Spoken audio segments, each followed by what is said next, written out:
زندگی مجموعی تمام تصمیم‌های ما است. این یکی از زیباترین جمله‌هایی است که رمان‌نویس مشهور فیلسوف شناختی جهانی آلبرت کامیو در میان چند آثار جاویدانش نوشته است. او مانند دیگر روشنفکران تاریخ فهمیده بود که زندگی ما را تصمیم‌هایمان می‌سازند.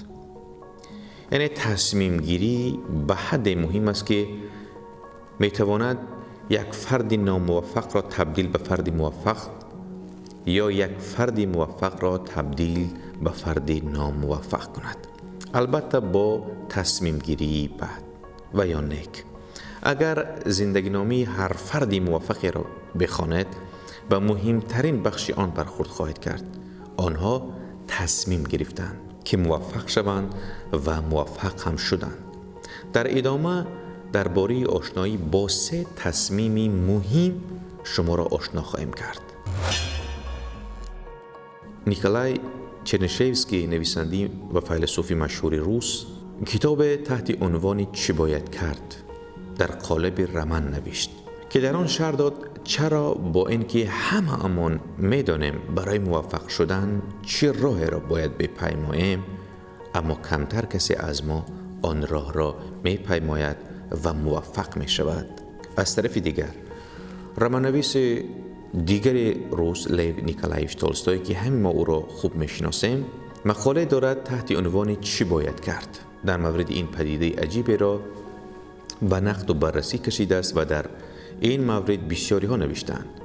آیا میدانید خلاصه نتیجه گیری تمام این مقاله و نقدها و بررسی ها چی بود؟ باید تصمیم گرفته شود. بله، شما حتی اگر بهترین راه ثروتمند شدن را هم دانید، تا زمانی که تصمیم نگیرید آن را بپیمایید و ثروتمند شوید، هرگز قدم در آن را نخواهید گذاشت. روزانه حتما با افراد سر و کار دارید که به صورت توقف ناپذیر از زندگی و حال و روزشان در حال شکایت و پس زدن هستند. آیا آنها نمیدانند طرح صحیح تغییر وضع و شرایطشان چیست؟ حتما میدانند. پس چی باید کرد؟ آنها هم هنوز تصمیم نگرفتند اوضاع و شرایطشان را تغییر دهند. حتی در کتاب‌های آسمانی آمده است بخواهید تا به شما داده شود، در بزنید تا دربان بزرگ در را برایتان بگشاید. آیا تمام این نشانه‌های اهمیت تصمیم گیری نیست؟ حتی مولانا گفته است چون ز چاه میکنی هر روز خاک، عاقبت اندرسی بر آب پاک.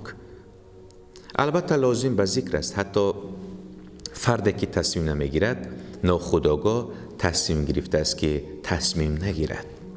شما نمیتوانید از تصمیم گیری فرار کنید.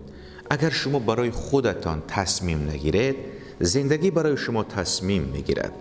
اگر شما انتخاب نکنید، زندگی برای شما انتخاب خواهد کرد. پس بهتر است هر چه زودتر دست به کار شوید و اختیار زندگیتان را خودتان به دست بگیرید.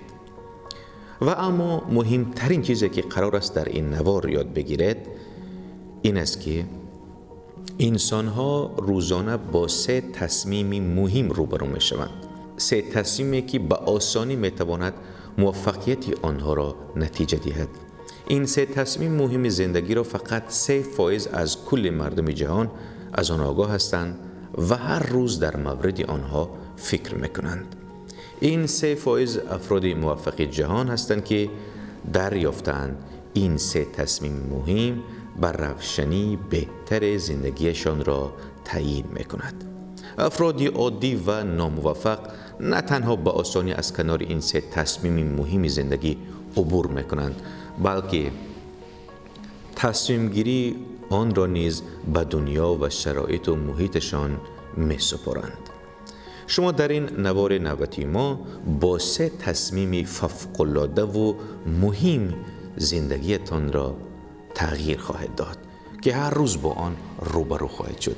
کافی است در مورد اهمیت آنها آگاهی پیدا کنید تا یک بار برای همیشه شرایط زندگیتان را تغییر دهید. کافی است این 3 تصمیم مهم را هر روز به مدت 21 روز مرور کنید و تصمیم گیریتان را انجام دهید. تصمیم شماره 1 میگوید با دقت انتخاب کنید. هر کجا که تمرکزتان را باز دارید، سیل عظیم انرژی را نیز به آن سو هدایت میکنید. هر کجا که تمرکز میکنید و الگویی را که از آن پیروی میکنید، به سادگی قدرت شکلی کلید زندگیتان را دارد. شما بر روی چه چیز تمرکز میکنید؟ آنچه را که از دست داده اید یا آنچه را که هم اکنون در دست دارید؟ همیشه به جای این که تمرکزتان را بر نداشته ها، نتوانسته ها، نبودن ها و کمبودی ها بر روی داشته ها، توانسته ها و بودن هایتان تمرکز کنید، حتی آنچه را نداشته اید حتما به دست خواهید آورد. شما بیشتری وقت بر روی چیزهایی که تحت کنترلتان هستند تمرکز میکنید یا چیزهایی که کنترل بر آنها ندارید. اگر معمولاً بر روی چیزهای تمرکز دارید که نظارت و یا کنترل بر آنها ندارید، رفتار دیگران و خواستهای دیگران و غیره در زندگیتان استرس و اضطراب بیشتری خواهید داشت. شما می توانید بر روی اثرهای گوناگون زندگی تاثیر داشته باشید، اما عملا نمی توانید آنها را کنترل کنید. زمانی که این تصمیم مهم را درک کردید، ذهنتان آماده تصمیم بعدی خواهد بود. تصمیم شماره 2 این است که عزیزان دریابید که تمام اتفاقها و رویدادها چی معنای دارند. برخلاف باوری عمومی، آنچه که برای شما اتفاق می افتد یا در هر وضعیت مادی که قرار دارید و یا هر آنچه که بودید یا انجام دادید هیچ تأثیر بر روی وضعیت حاضره و آینده تان ندارد. تنها چیزی که تأثیری مستقیم دارد معنا و مفهومی است که شما به آن شرایط و رویداد و وضعیت می دهید و همان را برداشت می کنید. تولستوی در کتابش می نویسد زندگی انسان 10% مربوط به اتفاقهایی است که برایش روی می دهند و 90% واکنشی است که نسبت به آنها نشان می دهد. یعنی هیچ رویداد به خودی خود نه بد است نه خوب. این که چه صفتی داشته باشد دست خود شماست. اگر تمام اتفاقهای زندگیتان تا به امروز بد بوده، شما انتخاب کردید. شما می توانید همین حال رو هم انتخاب کنید. انتخابهای بعدیتان تماما خوب باشند. اگر به این تصمیم گیری عادت نداشته باشید، اکثر وقتا ذهن شما همان برخوردی را که با اتفاقهای قبلی داشتید نسبت به اتفاقهای حاضره خواهد داشت. بنابراین اگر عادت ندارید جنبه مثبت هر اتفاقی را ببینید، باید آگاه باشید. هر روز آگاهانه تصمیم بگیرید از هر رویداد چی برداشته داشته باشید. وضعیت و شرایط بد مالی برای یک نفر باعث ایجاد کسب و کار و تولید ثروت می شود، برای یک نفر دیگر باعث بدبختی و عذاب جاودانه. این شما هستید که باید تصمیم بگیرید کدام مورد را باید انتخاب کنید.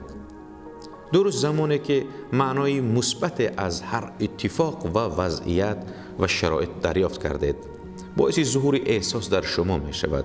از احساس خوب و مثبت زیربنای تصمیم بعدی را برای شما فراهم می کند. تصمیم شماره 3: چه کارهایی خواهید کرد؟ این بسیار مهم است. اقدام‌ها و عمل‌هایی که انجام می‌دهید با تمام قدرت توسط احساسات شما شکل می‌گیرند. اگر به زبان ساده‌تر گوییم، این که چه کار انجام می‌دهید مهم نیست. مهم این است که دقیقاً چه چیزی باعث می‌شود آن کار را انجام بدهید یا انجام ندهید. اگر می‌خواهید اعمالتان و رفتارتان را شکل دهید، درست‌ترین راه این است که ابتدا مشخص کنید تمرکزتان بر چیست.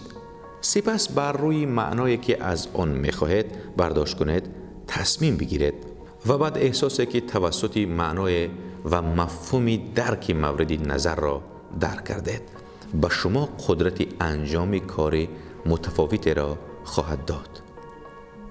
بعضی افراد ناخواسته و بدون اینکه بدانند چه تصمیم‌هایی را قبلا گرفته‌اند به صورت خاموش عصبانیتشان را بیدار می‌کنند و بعضی افراد دیگر آشکارا آن را نشان می‌دهند. اگر می‌خواهید اعمالتان دقیقاً یک زندگی با کیفیت برای شما به ارمغان بیاورد، کافی است بر روی 3 ستون احترام، لذت و عشق بنا کنید و افرادی که باعث عصبانیت و اضطراب شما میشوند خیلی ساده از زندگیتان آنها را بیرون کنید. آنها مانعی موفقیت شما خواهند شد. اکنون شما بر روند تصمیم گیری و نتیجه و قدرت اعمالتان آگاه شدید. پس از این به دنبال افرادی باشد که از زندگی انتظاری مشابه انتظارهایی که شما میخواهید دارند و تجربه های مانند آنچه میخواهید داشته باشد به دست آورده‌اند، با آنها رفت و آمد کنید. از آنها تأثیر و الهام بگیرید. رابطه شما با این افراد باعث تغییر تمرکزتان خواهد شد. تغییر تمرکز هم باعث دریافت انرژی مثبت و تأثیر بخشی از زندگی خواهد شد و در نتیجه باعث موفقیت شما می شود.